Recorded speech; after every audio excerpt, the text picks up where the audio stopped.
Welcome back to Radical and Relevant, where we're exploring the genius of Catholicism, the genius of Jesus, the genius of the Gospels, and each day looking for a word, a phrase, or an idea from the Gospel to anchor our day.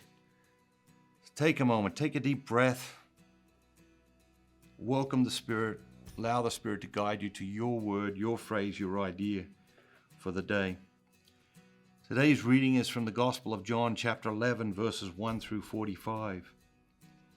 Now, when Jesus came, he found that Lazarus had already been in the tomb 4 days.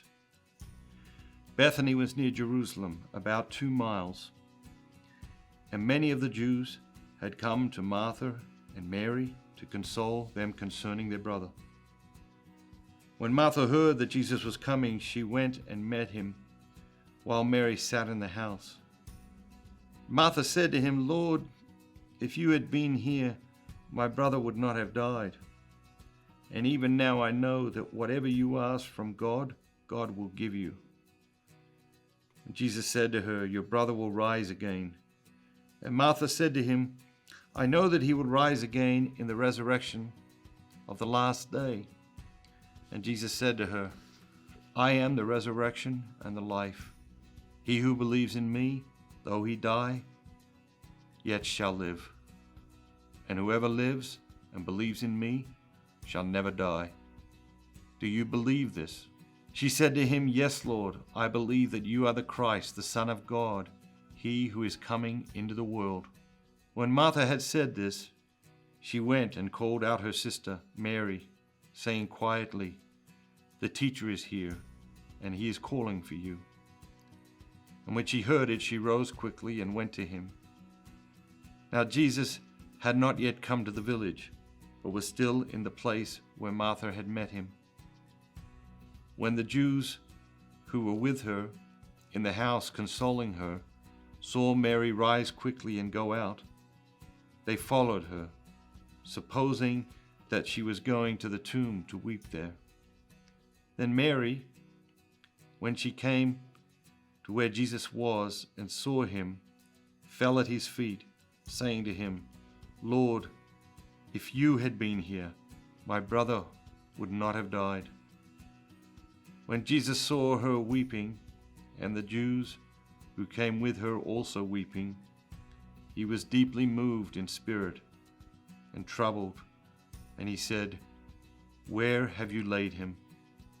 They said to him, "Lord, come and see." And Jesus wept. So the Jews said, "See how he loved him." But some of them said, "Could not he who opened the eyes of the blind man have kept this man from dying?" Then Jesus, deeply moved again, came to the tomb. It was a cave, and a stone lay upon it. And Jesus said, "Take away the stone."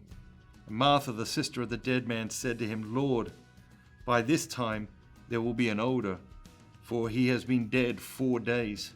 And Jesus said to her, "Did I not tell you that if you would believe, you would see the glory of God?" So they took away the stone, and Jesus lifted up his eyes and said, "Father, I thank you that you have heard me. I know that you hear me always. But I have said this on account of the people standing by, that they may believe that you did send me." When he had said this, he cried out with a loud voice, "Lazarus, come out." The dead man came out, his hands and feet bound with bandages, and his face wrapped with cloth. And Jesus said to them, "Unbind him and let him go." And many of the Jews, therefore, who had come with Mary and had seen what he did, believed in him. It's a long reading today, so many words, so many phrases, so many ideas, but 2 strike me really powerfully today. The first is just that 2 words. One of the shortest sentences in the Bible. It says Jesus wept. He wept.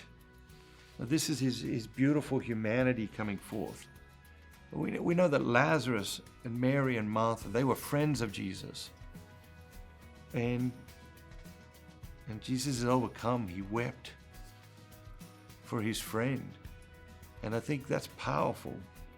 It's powerful to understand that weeping can be a holy moment, and that sometimes we're tempted to hold back our tears, but weeping can be profoundly human and profoundly healing.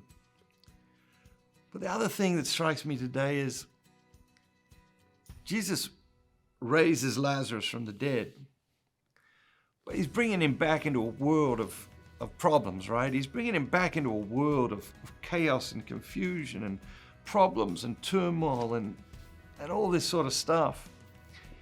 And I can't help but wonder sometimes, like, you think Lazarus would have rather stayed dead, you know? It's only a couple of weeks till Jesus is going to die. And I sometimes wonder that. It's maybe a strange thought, but what's your word? What's your phrase? What's your idea today? How is the Spirit drawing you to live out the gospel, to anchor the gospel in your day today? Have an amazing day. Remember, don't just be yourself, be the very best version of yourself, all that God created you to be.